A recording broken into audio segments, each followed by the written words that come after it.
Matthew Schmidt is a professor of national security and political science at the University of New Haven. Thank you so much for joining us. My pleasure. So on Saturday, Russia fired multiple missiles at the key Ukrainian seaport city of Odessa, just hours after the UN and Turkey made a deal with Russia to reopen shipping ports to allow Ukraine to restart grain exports, shielded by supposed safe corridors. What impact does that attack and potentially others have on getting grain exports out of Ukraine and around the world to help ease an international food crisis? In the immediate term, probably none. In other words, the grain is still going to go out of that port, but it was almost as if President Zelensky had his press release already typed up before the attack saying, see, we told you, but you can't trust them. What the Russians did was essentially follow the exact letter of the law. They weren't supposed to attack any sea-based, ships or parts of this process. So instead, they attacked the city. We'll see how they hew towards that as we go on. But the real thing that worries me is there's a 40 million ton shortfall that we're facing this fall in wheat. And this deal is still only going to put, at best, if it works efficiently, and if the Russians are firing rockets at Odessa, it won't. So at best, it'll put 25 million tons out there. So we're still facing a food crisis this fall. Yeah, clearly. And of course, in the meantime, it has to be said that Russia is also destroying grain fields, targeting grain storage facilities, adding to that global food crisis. So what needs to be done about Russia's actions and what will likely happen next then? You seem confident that this grain, or a large portion of it, will still get out. It's in everybody's benefits to get some of the grain out.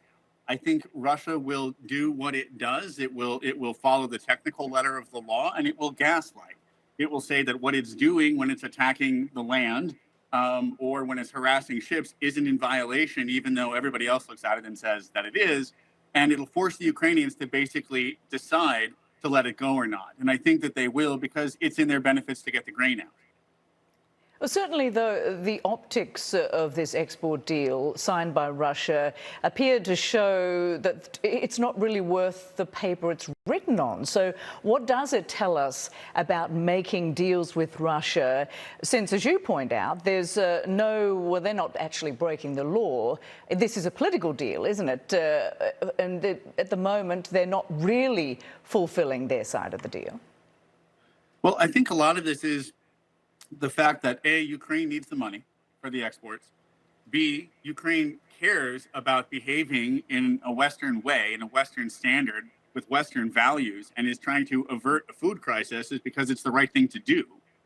And those two things, like any Western power facing a country like Russia knows, right, means that you end up tying your hand behind your back and going ahead and going through with this process, even though you know that the deal isn't worth the paper it's written on.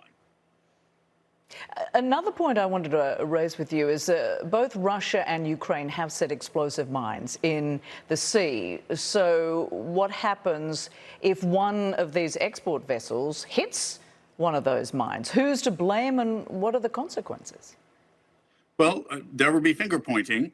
And you can be sure that in the case of Russia, Russia will say that it wasn't their mine or it wasn't their fault.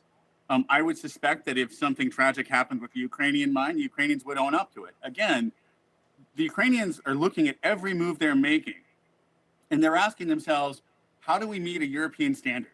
Because we want to be part of the EU. We want to show the world that we can fight this war in the right way. We can fight it in a just way. We can fight it in the way that Western powers fight their wars, by trying to protect civilians and taking greater losses, right, and losing economic opportunities like this in order to fight the war in the right way. And so I would expect the Ukrainians to do that over and over again. And you did mention that Russia didn't really break that deal when it attacked the city of Odessa, because it didn't actually attack the port as such. What do you think was the reason why Russia decided to do that just hours after the deal was made? What point was it trying to make? It's signaling. Putin is a bully, and he's just letting everybody know that he's there and that he can get to you. It's really that simple. All right. Matthew Schmidt, thank you so much for joining us. Appreciate it. My pleasure.